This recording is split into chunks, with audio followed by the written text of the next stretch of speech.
great. They're willing to put in the effort. He went through practice yesterday and a little bit today. I don't know if he'll play tomorrow. We'll see. What's your message to the teams going into this tournament, especially some of the guys that have played at this tournament?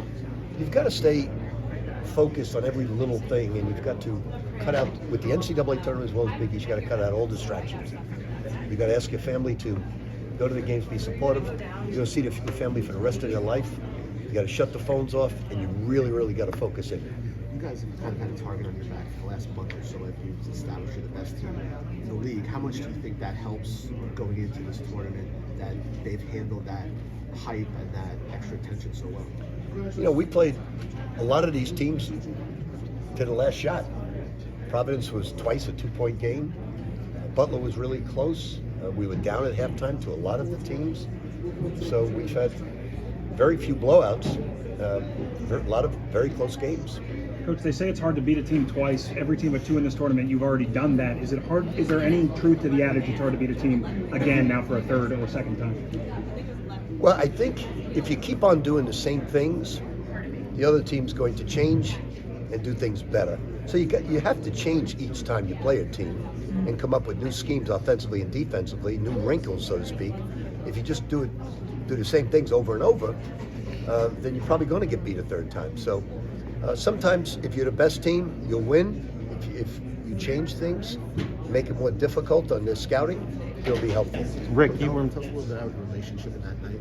I mean, that's my brother, man. That's my brother for life. And yeah, you know, Coach Pitino drew a play, and obviously it didn't go the exact way that he wanted it to go, and the way that we wanted it to go as well. But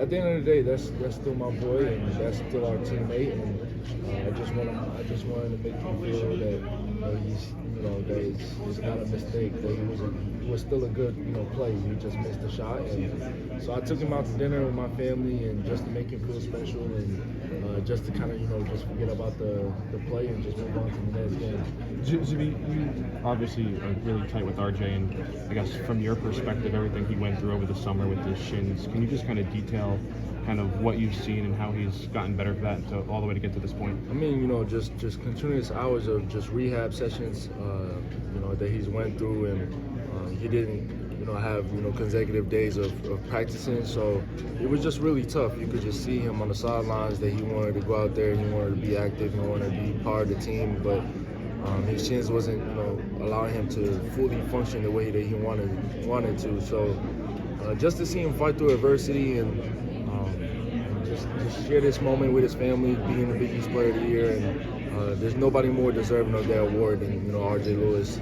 The amount of time that he's put in and everything that he's really gone through, like I said, throughout the past year. So it was just a really emotional moment for him and his family, and I couldn't be more proud of him. Zuby, you're going into the conference tournament. Coach Pitino was saying that, you guys have been in so many close games. What do you think are the qualities about this team that allow you to win so many close games? I think we're in the best shapes of our lives. Obviously, with the practice session that Coach Pitino puts us through. So we're a little bit more conditioned than most teams, and we do whatever it takes to win. We're a gritty team. We enjoy playing off each other, and our whole motto all year is just do whatever it takes to win. And we found ways to win, especially in the toughest moments, and when the game is not necessarily going our way, but when that buzzer sounds, you gotta be the team on top of this, and that ends up winning. I went up to take my speech. I was like, please don't cry, because once you cry, I'm gonna start crying. And I love my mom to death, and obviously this is very emotional for us, not just for me, but also just the whole family.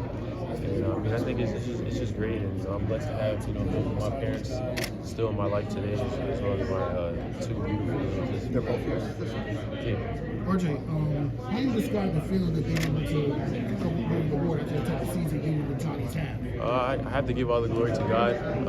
Without him, I wouldn't be able to succeed anything really. So I just a big believer in my faith, and just understanding that you know, he's envisioned this for me already. He's already, you know, carved out this plan, and it's just really about, you know, just me, you know, trusting the process and, you know, just continue to put the work in. RJ, you've told us a lot about Ecuadorian communities that you want us to talk about that one. I think it's very big. Para la gente que están viendo, gracias por el apoyo y para que sepan que tienen uno de ellos que están representando la comunidad latina sudamericana.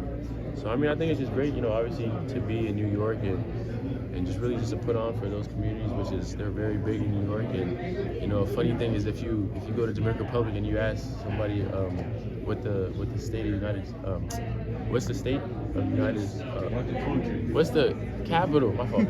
What's the capital of the United States of America? They'll say New York. Yeah. So that's all they know. So I mean, I think it's just great to really just be able to represent and obviously hopefully be the first Ecuadorian to play in the NBA. RJ, you told us a lot about like your surgery and what you had to go through during the summer.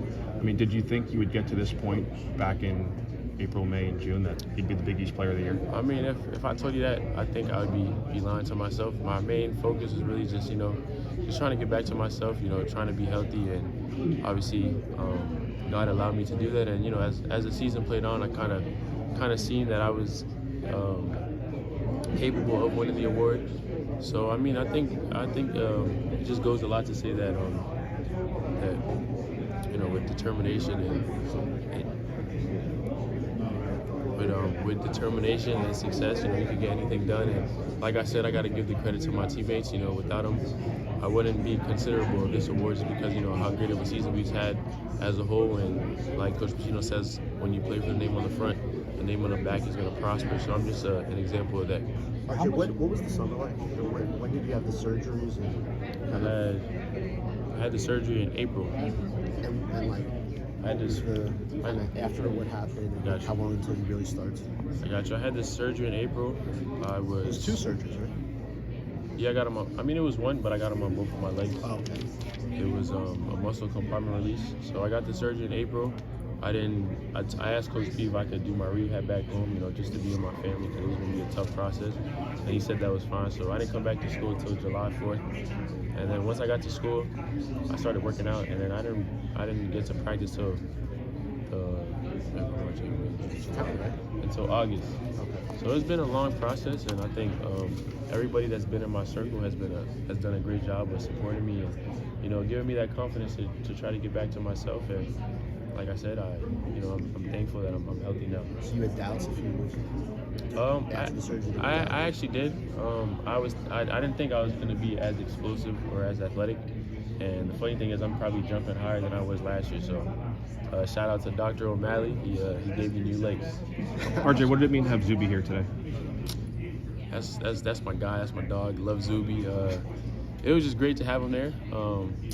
I'm kind of mad he wasn't crying like my mom, but nah, I think it's just a great feeling just to see, you know. I mean, Zuby deserves everything coming to his way, just to see, you know, what he came from last year to this year, his transition, and, you know, us both, you know, this being our second year under Coach Pitino, from him not even playing last year to, you know, becoming the captain and, you know, starting every game and, you know, just playing with all that energy that he does, and it kind of is very infectious to everybody else on the team, and everybody feeds off of it. So I'm really proud of Zuby. You know, he won first team and he got most improved player of the year, and